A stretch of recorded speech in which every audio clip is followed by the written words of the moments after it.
Hi guys, कैसे हैं आप सभी लोग।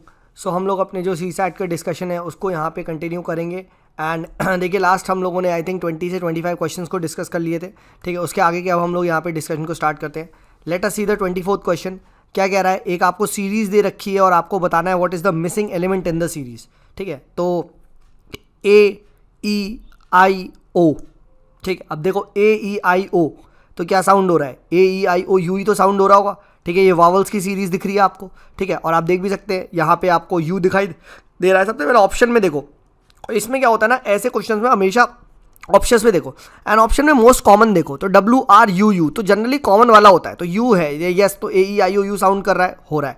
ठीक है, अब देखो जल्दी से ए क्या है। ठीक है, अब ए की पोजीशन देखो 1 है। ठीक है, उसके बाद ई की पोजीशन क्या है, जल्दी से नोट करो, ABCDE। ठीक है, तो अगर मैं मान लूँ 1 2 3 4 5, ठीक है 5, तो ई पे क्या है 20 है, तो 4 × 5 20 दिख रहा है, हो रहा है। ठीक है, देखते क्या ये चीज़ आई में भी काम करेगी, FGHI। ठीक है, तो 5 6 7 8 9, तो देखो 9 8 9 से 72 दिखाई दे रहा है, बस ट्रिक आ गई। और देखो ए क्या है 0, यहाँ क्या होगा 0 0 होगा, तो 0 × 1 0 दिखाई दे रहा है, यानी ट्रिक हमको पता चल गई कि जो भी नंबर ये आएगा यू वाला, उससे एक पहले में जाके उसको हमें मल्टीप्लाई करना है। तो IJKL, ठीक है, MNOPQRSTU, तो यू तक लगा दो। तो 9 10 11 12 13 14 15 16 17 18 19 20 एंड 21, तो यानी ये दो का मल्टीप्लीकेशन है 20 × 21 420, राइट। तो 420 you is the right answer, A is the right answer. हाँ है ना, देखा। तो हमेशा पहले क्या करना है, सीरीज वाले में हमेशा नज़र आपकी जानी चाहिए ऑप्शन में। ऑप्शन में जाओगे, ऑप्शन में जाके तुम्हारा दिमाग खुल जाएगा, तुम्हें पता चल जाएगा किस डायरेक्शन में जाना है। ठीक है, किस डायरेक्शन में वो पूछ रहा है। ठीक है, तो ये चीज़ ध्यान रखना। एंड वैसे कभी भी इस टाइप की सीरीज़ आए तो हमेशा देखना डिफरेंस जनरली आता है कि देखो ए और ई के बीच में कितना डिफरेंस है, तो ABCDE, तो देखो 3 आ रहे हैं। ठीक है, फिर FGHI। ठीक है, तो देखो यहाँ पे पर ए और ई के बीच में 3 दिख रहा था, फिर देखो आई के बीच में कितना आ रहा है। ठीक है, ई से FGHI, तो 3 का डिफरेंस दिख रहा है। बट देखो क्या ये चीज़ आगे चल रही है, JKLMN, तो यहाँ 3 के बाद M आना चाहिए, बट M तो नहीं आ रहा, इसका मतलब ये सीरीज़ गलत है। ठीक है, ये जो हमारी सोच है वो गलत है। तो ऑप्शंस को अगर आप देखोगे मेरे भाई, तो ऑप्शन देख के यहाँ पे दिमाग खुलता है, ये चीज़ को अच्छे से समझ लो। ठीक है, चलो आगे बढ़ते हैं, लेट अस मूव फॉरवर्ड। ठीक है, ये तो हमने लास्ट क्लास में डिस्कस कर लिया था, आई थिंक ये वाला क्वेश्चन तो हमने कर ही लिया था ना, ये तो मैंने बता दिया था। ठीक है, 26 देखते हैं। If this means dollar means divided by, @ means multiplied by, this means minus, and the value of this पूछा है, तो 39 इन क्या है माइनस, ठीक है 4, फिर डॉलर क्या है, डॉलर है डिवाइड, ठीक है 2, ऐट क्या है, ऐट है मल्टीप्लाई 3, तो अब बॉड मास लगा दो, पहले डिवाइड होता है तो 39 - 4 डिवाइडेड बाई 2, 2 × 3, फिर मल्टीप्लाई होता है 3 × 2 = 6, तो 39 - 6 यानी 33, answer will be D for Delhi. Easy सवाल। ठीक है, तो I think this is also very very clear and I hope आपने ये चीज़ करी होगी। पढ़ते हैं नेक्स्ट पैसेज को। क्या बोल रहा है, as global warming thaws the Arctic, Russia is leading in the rush to exploit the region's resources. ठीक है, the Arctic rush seems inevitable and worrying, thawing permafrost already is releasing planet warming carbon into the atmosphere. ठीक है, फिर उसके बाद environmentalist also fear the impact of development on a wilderness with a spectacular wildlife. ठीक है, given the hype on the both sides of the argument, what striking is how patchy the Arctic rush actually is. Few companies have dipped their toes into the Arctic waters and fewer still are making a profit. ठीक है, तो देखते हैं क्या पूछ रहा है। On the basis of the following assumptions, ठीक है, assumptions मेड किए गए हैं, आपको बताना है। So exploitation of resources in the Arctic region is added to the global warming. तो देखो यार, ये स्टेटमेंट तो बिल्कुल सही है।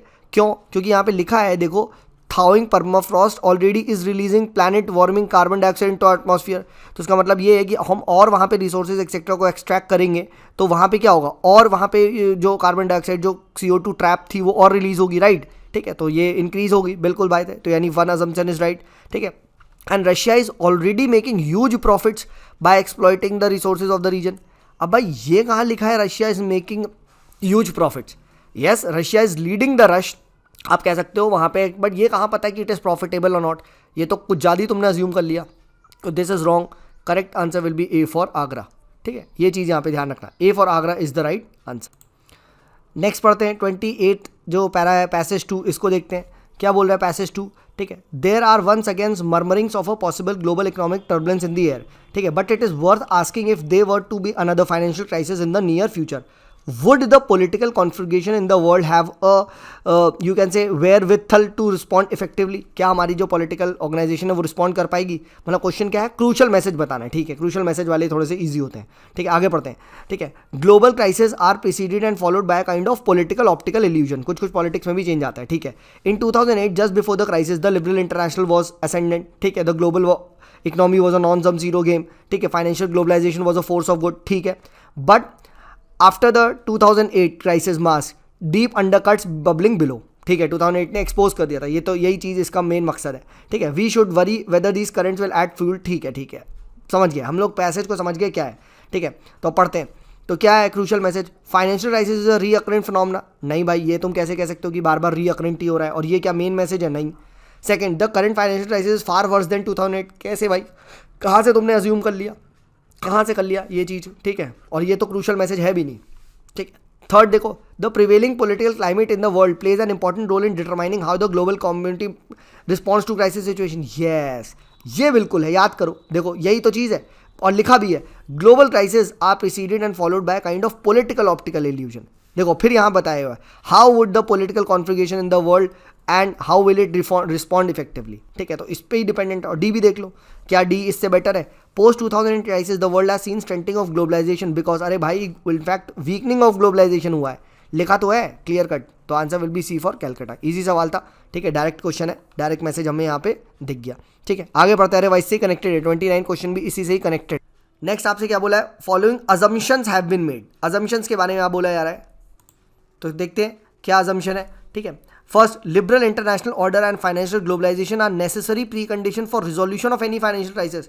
अरे मारे भाई, ये तो गलत है। इसकी इनफैक्ट इसकी वजह से तो आई है क्राइसिस, बोला गया है ना। ठीक है, 2008 ने एक्सपोज कर दिया था लिबरल वर्ल्ड ऑर्डर को, तो ये तो गलत है। ठीक है, second, in the current time most of the countries around the world are prompting national policies and imposing trade restriction. देखो ये सही है, बट ये इस पैसेज में कहाँ लिखा है? एक बात बताओ, इस पैसेज में कहाँ लिखा है? ये तो लिखा ही नहीं है कि भाई यहाँ ऐसी कुछ ट्रेड रिस्ट्रिक्शन पॉलिसीज एक्सेट्रा चल रही है। ये तो हमने खुद अज्यूम कर लिया, नहीं मेरे भाई। ठीक है, बट यस वर्ल्ड में ये चल रहा है। ठीक है, अब बच्चे ना बी लगा देते हैं इसका, और बच्चे सोचते हैं सर ये बात तो सही है। मेरे भाई ये आज की दुनिया में सही है, but again basis of the above passage. Above passage का मतलब है तुम्हारी दुनिया सिर्फ इसी पैसेज में ही खत्म है, बस इसके बाहर तुम्हें नहीं सोचना। तो इसमें तो कहीं भी नहीं लिखा है ये चीज़, तो आंसर क्या हो जाएगा? Answer will be D for Delhi. Both the assumptions are wrong. हमने अपने आप ही ये अजम्पशन ले लिया है, इस पैसेज में ऐसा कोई भी क्लियर कट हिंट की बात नहीं गई है। नेक्स्ट पढ़ते हैं, पैसेज 3 क्या बोल रहा है। ठीक है, gender equality is the moving theme of the modern world. ठीक है, the struggle for women right and dignity have found expression in the various social movements. ठीक है, and progressive changes in the public law. ठीक है, struggle for women rights etcetera ये आपके social movement में आते हैं, बिल्कुल ठीक है। ठीक है, besides these deliberative changes in the society women rights are also recognise under the conditions of unusual social circumstances. जैसे कि अब बताएगा historically in terms of war, revolutions, ठीक है, डिप्रेशन। ठीक है, इस टाइम भी वुमेन राइट्स मिले हैं। ठीक है, तो एडवर्सिटी में भी मिल रहे हैं women's right and social movements के थ्रू भी मिल रहे हैं। ठीक है, women have achieve greater equality with men during the points of histories. The essential element that improve the status of women was shortage of men. ठीक है, which required women to perform many of the society's vital task. अब आपसे क्या बोला है, which of the following is the most logical and rational corollary. ठीक है, corollary. ठीक है, कोरोलरी एक टाइप का आप कह सकते हो बिल्कुल फैक्ट, या फिर आप कुछ लॉजिकल टाइप का कंक्लूजन जो आप यहाँ से डिराइव कर सकते हो। ठीक है, जो इस पर्टिकुलर पैसेज के बेस पे। तो देखते हैं, तो modernity has successfully ensured the equality of rights to women. ठीक है, अब नो डाउट यहाँ पे फर्स्ट लाइन में लिखा हुआ है कि gender equality is the moving theme of the modern world, but यहाँ पे ये कहाँ लिखा है कि मॉडर्निटी की वजह से ही सिर्फ आपके सक्सेसफुली राइट्स एंश्योर्ड हो गए। तो ये थोड़ा सा मतलब इनकम्प्लीट है और बेटर हो सकता है। देखते हैं, both sustained struggles and sudden societal changes fortune are responsible for providing breakthrough in the gender में। यस, ये सही है। देखो सेकेंड लाइन में क्या लिखा है, सस्टेन्ड स्ट्रगल मतलब सोशल मूवमेंट्स प्लस सडन कुछ चेंज जैसे वॉर एक्सेट्रा, याद है, अनयूजुअल सोसाइटल सर्कमस्टेंसेस, देखो ये लिखा हुआ है। ठीक है, they have provided women right, तो बी ज़्यादा अच्छा लग रहा है। सी देखते हैं, societies have remain indifferent to gender justice. कहाँ भाई, कहाँ इंडियन कहाँ है? ठीक है, man have always been less in number than women, कहाँ से ये, कहाँ से तुमने डिराइव कर लिया, man have always been less in, ठीक है शॉर्टेज ऑफ मैन रही है मतलब ऑलवेज हो गया, तो सी और डी तो गलत है। अब इसमें ए और बी है, और B is a much better कि भाई वुमेन को जो राइट्स हैं, जेंडर मूवमेंट्स, वो दो तरीके से बूस्ट हुए हैं, एक जो नॉर्मल सोशल मूवमेंट्स है, दूसरा ड्यूरिंग द वॉर या एडवर्सिटीज, तो B is the right answer. तो इजी सवाल था, इसका सही जवाब हो जाएगा बी, ठीक है, प्लीज रिमेंबर दिस। देखो ऐसे ही करना होता है कॉम्प्रीहेंशन। बहुत बच्चे पूछते हैं सर कॉम्प्रीहेंशन की ट्रिक बता दो, अबे कॉम्प्रीहेंशन की कोई ट्रिक होती नहीं है, ठीक है, you have to just eliminate the options, ठीक है। अब ये वाला जो क्वेश्चन था, इसमें ये कैसे कैसे भाई man have always been less in number, ये तो वाहियात स्टेटमेंट है, समझो। Similarly societies have remained indifferent to the gender justice most of the time except in adverse situation. अरे भाई ऊपर लिखा हुआ है कि सोशल मूवमेंट्स की वजह से सोशल राइट्स मिले हैं, तो इसका मतलब ही है कि भाई सोसाइटीज़ में ही तो सोशल मूवमेंट होते हैं। अरे पढ़ते हैं ना पॉलिटिकल साइंस में, what is social movement, it is an expression of the public, ठीक है, पॉलिटिकल डिमांड्स, ठीक है, सोसाइटी का एक्सप्रेशन होता है, ठीक है, कलेक्टिव एक्टिविटी होती है। तो ये तो गलत है। तो अब अगर तुम्हें नहीं भी समझ में आता तो ए बी में अक्कड़ बक्कड़ खेल सकते थे ना, तो बस, ठीक है, ये चीज़ ध्यान रखना, थोड़ा और सोचोगे तो बी मिल जाएगा, ठीक है, ये ध्यान रखना, ठीक है। देखो मोस्ट लॉजिकल पूछा है, ए भी सही है बट बी मोस्ट लॉजिकल है, ठीक है। चलो आगे बढ़ते हैं, let us move forward, next पढ़ते हैं, ठीक है। आपका पैसेज 4 क्या कह रहा है, ठीक है। Democracy so long as it is what it is imperfectly educated throws a great responsibility on the political leaders, ठीक है। Average voters even in developed countries have no opinion on their own, ठीक है, बहुत सारे public issues पे, ठीक है। They choose their party by tradition, ठीक है, बाय अग्रीमेंट, ठीक है, ओके, ठीक है। On the other questions they get their opinions from the leaders, ठीक है। In a complex social political machine it is difficult for units a voter to exercise his thought, ठीक है, तो voter के लिए भी दिक्कत आ रही है यहाँ पे एक्सरसाइज करने में, ठीक है। For them it is easier to obedient automatically, ठीक है, अपने आप वो पॉलिटिकल लीडर्स की बात सुनेंगे, and that makes them gullible too, ठीक है। If the leaders want to create public opinion the machinery of press and wireless makes it easiest, मतलब वही डिजिटल मीडिया प्रोपेगेंडा फैला दो, ठीक है। Modern condition provide strong political leaders vastly increase opportunity for promoting collective excitement, ठीक है, वही collective excitement करवा दो। Setting of a world in a conflagration, ठीक है। A few clever and adventurous leaders can excite peoples passion, बिल्कुल सही बात है, ठीक है। While suppressing the intellectual freedom, बिल्कुल ठीक है। Thus, the personal qualities of a political leaders matter for a democracy and its processes to function in a ideal manner. यानी यहाँ प्रोपेगेंडा एक्सेट्रा की बात चल रही है, ठीक है, एंड ये बात चल रही है कि कैसे जो डेमोक्रेसी में लीडर्स हैं उनका इंपॉर्टेंट है, ठीक है। अब देखते हैं, which of the following is the most logical and rational inference that can be made from the above passage. तो democracy is the best system, भाई कहाँ लिखा है ये बेस्ट सिस्टम विस्टम, अपने आप कुछ भी गंदा ही गलत, ठीक है। सेकेंड, ठीक है, democracy successful if voters are ignorant and vulnerable, वाह मेरे भाई, अगर इग्नोरेंट एंड वनरेबल है तो सक्सेसफुल है, मतलब बट कुछ भी फेंक रहे हो, ठीक है। तो अब बचा सी और डी, ठीक है। तो a vibrant democracy needs conscientious and sensitive political leaders to realise itself, yes, C में देखो ये बोला गया, एक पैसेज तो ये आ रहा है कि the personal qualities of political leaders matters a more, ठीक है। एंड शुरू में भी ये चीज़ यहाँ पे कहीं बात बोली गई है कि great responsibility on political leaders, ठीक है, ये चीज़ ध्यान रखना, ठीक है। अगर आइडियल बनना है तो भाई पॉलिटिकल लीडर्स का रोल इंपॉर्टेंट है। एंड डी देखो, democracy creates condition for propaganda and manipulation of mind. देखो यार मैंने तो इसका आंसर डी लगाया था, क्योंकि यार डी में ज़्यादा नहीं लग रहा इन्फेरेंस कि भाई इतना बार even in developed countries people are being मतलब you can say mistakenly taken, ठीक है, उनको भी आप कह सकते हो गुमराह किया जा रहा है, प्रोपेगेंडा फैलाया जा रहा है। तो मैंने कहा यही तो लॉजिकल इन्फेरेंस है, ठीक है। बट यहाँ पे सी इज़ मोर पॉजिटिव, जो आपको यहाँ से लेना है, ठीक है। देखो इन्होंने आंसर में भी ये दिया है, if I show you the answer, देखो ये लिखा है, क्या लिखा है, C is correct and D is close, D was close, ठीक है। But the last line of the passage, thus the personal qualities of the political leaders matters for democracy and its process to function in an ideal fashion. If leaders are not conscientious and political sensitive, they would provoke collective excitement and even set the world on fire.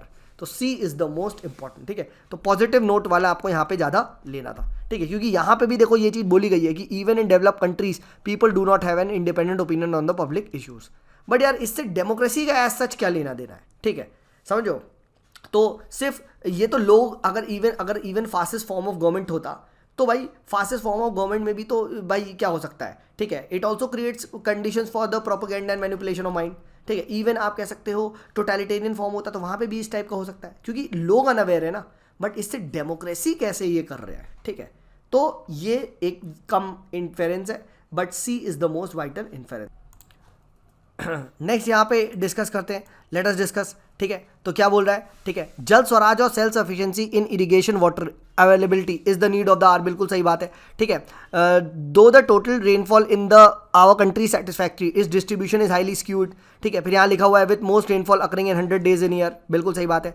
It is also important to note that the majority of farmer depend upon ground water, बिल्कुल for irrigation. ठीक है, ठीक है, फिर उसके बाद क्या है, this resource in which they have invested the hard earn money etcetera it is being depleted. ठीक है, ग्राउंड वाटर डिप्लीट हो रहा है, therefore rain water harvesting is important. ठीक है, बस ये चीज बोल दिया, यानी importance of rain water harvesting बता रहा है। तो देखते हैं, the above passage seem to imply that increase focus on water supply through rain water harvesting and recharge aquifers is essential. ये बात सही है भाई, बोल रहा है साफ बात कि भाई हमें रेन वाटर हार्वेस्टिंग करनी चाहिए एक्सेट्रा, ये चीज़ एसेंशियल है, तो ये ट्रू।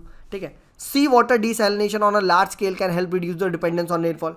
अब बच्चे ये स्टेटमेंट तो सही है, बट इस पैसेज के बेस पे कहाँ लिखा है कि यार सी वाटर डिसैलिनेशन एक्सेट्रा ये करेगा, तो ये कहीं इंप्लाई तो नहीं होता ना इस पैसेज में तो बात ही नहीं करी है, तो ये चीज़ गलत है। तो answer will be A for Agra. देखिए, it might be factually true that sea water desalination on a large scale can help reduce dependence on rainfall. However, the passage restricts its domain to rainfall and conservation of water. याद रखना मेरे भाई, again वही बात की concept, passage में अगर दिया है क्या मेरे भाई, तुम्हारी दुनिया इस 10 से 15 लाइन के अंदर ही शुरू होती है और इसी में ख़त्म हो जाती है। जल स्वराज, बस जल स्वराज मतलब rain water harvesting. By the way देखो, आप ये मेंस के लिए लिख सकते हो, जल स्वराज। नेक्स्ट पढ़ते हैं, पैसेज 6 क्या बोल रहा है। ठीक है, politically the oppressed communities are asserting itself, they are now able to articulate loudly and clearly through words action. ठीक है, becoming global and more recognized than ever, बिल्कुल उनकी बातें सुनी जा रही है।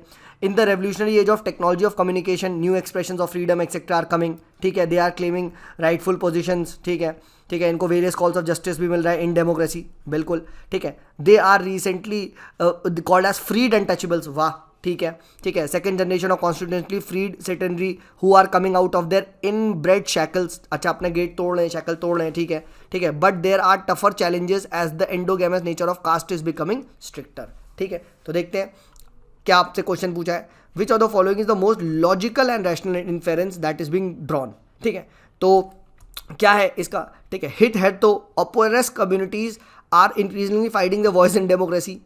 यस, यही तो है सबसे पहली बात, देख लेते हैं बाकी क्या गलत है। Only caste system in India is responsible for various justice, क्या बात कर रहे हो भाई, ओनली कहाँ लिखा है।